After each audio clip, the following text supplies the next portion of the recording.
अयोध्या में राम मंदिर के लिए संघर्ष लगभग 1000 वर्ष तक चला, जिसमें हजारों लोगों ने अपनी जान दे दी तो कई राजवंश इसके लिए लड़ते हुए समाप्त हो गए और कई योद्धा भगवान राम के जन्म स्थान की रक्षा में फना हो गए। आज हम आपको बताने जा रहे हैं वो चौंकाने वाले ऐतिहासिक तथ्य जो राम मंदिर से जुड़े हुए हैं।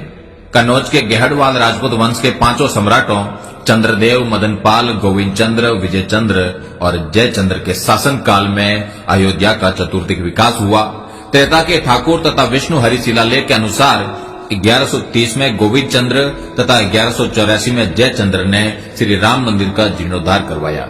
अवधवासियों के अनुसार आक्रांता से लड़ते लड़ते जयचंद्र की वीरगति के बाद हिंदुओं का सूर्य अस्त हो गया।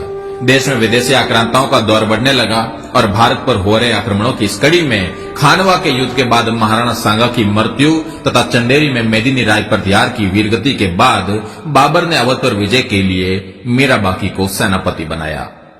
वर्तमान अयोध्या के हंसवर के राजा रणविजय सिंह और उनकी पत्नी जयकुमारी ने अन्य स्थानीय राजपूत शासकों के साथ मिलकर बाबर के सेनापति मीरबाकी द्वारा श्री राम जन्मभूमि पर बाबरी मस्जिद का निर्माण के विरुद्ध युद्ध लड़ा।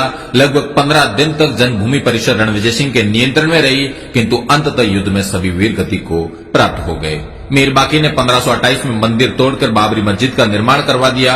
1678 से 1707 में औरंगजेब के समय पर राजेपुर के ठाकुर गजराज सिंह, सिसिंडा के कुंवर गोपाल सिंह, ठाकुर जगदम्बा सिंह, बाबा केशव दास और हजारों राजपूतों ने राम जन्मभूमि के लिए दर्जनों लड़ाइयां लड़ी। ठाकुर जगदम्बा सिंह का बलिदान तो आज भी अवध की लोक कथाओं में अमर है। बाबर की मृत्यु के बाद मुगल सत्ता में जयपुर के शासकों का हस्तक्षेप अधिक रहा। काशी, मथुरा, वृंदावन सहित उत्तर भारत के ये सभी धार्मिक स्थल मान सिंह जी की जागीरी में आते थे। जयपुर रोयल के अभिलेखागार के अनुसार 1717 में सवाई जयसिंह द्वितीय ने सरयू नदी के किनारे श्री राम जन्म स्थान खरीदा और 1725 तक इस मंदिर का जीर्णोद्धार करवाया। उत्तर भारत के धार्मिक स्थलों पर मिर्जा राजा मानसिंह से लेकर सवाई जयसिंह जी तक के जयपुर के शासकों का अधिकार होने के कारण मुगल सत्ता द्वारा स्थानीय नवाबों को मंदिर परिसरों से दूर रहने के सख्त निर्देश थे।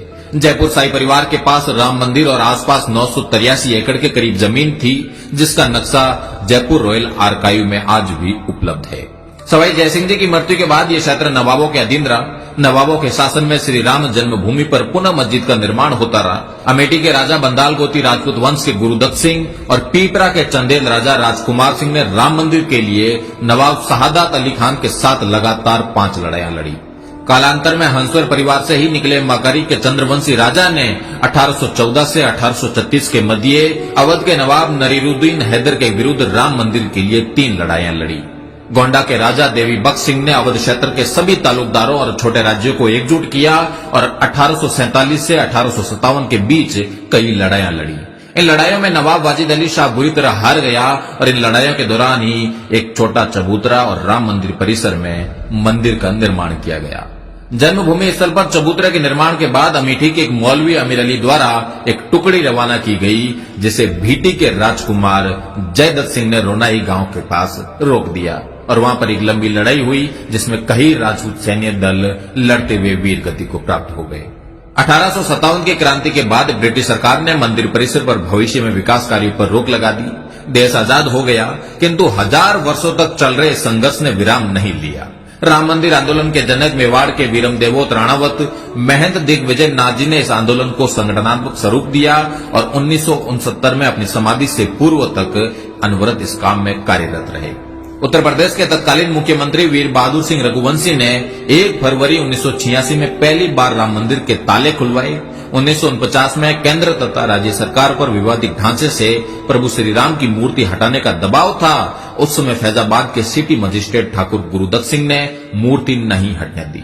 फलस्वरूप उन्हें अपनी नौकरी से हाथ धोना पड़ा। निर्मोही अखाड़े के संतों के बाद शायद अशोक सिंघल पहले प्रमुख हिंदू नेता है जिन्होंने स्वीकार किया कि ठाकुर गुरुदत्त सिंह के योगदान ने राम जन्मभूमि के इतिहास की दिशा बदल दी और राम जन्मभूमि पर नियंत्रण के लिए हिंदू संघर्ष की समय रेखा में एक मील का पत्थर स्थापित किया। विवादित ढांचा गिराया गया और आज हम देखते हैं कि महंत दिग्विजय नाथ जी की भावी पीढ़ी योगी आदित्यनाथ जी के तप परिश्रम के फलस्वरूप प्रभु श्री राम के मंदिर की प्राण प्रतिष्ठा होने जा रही है।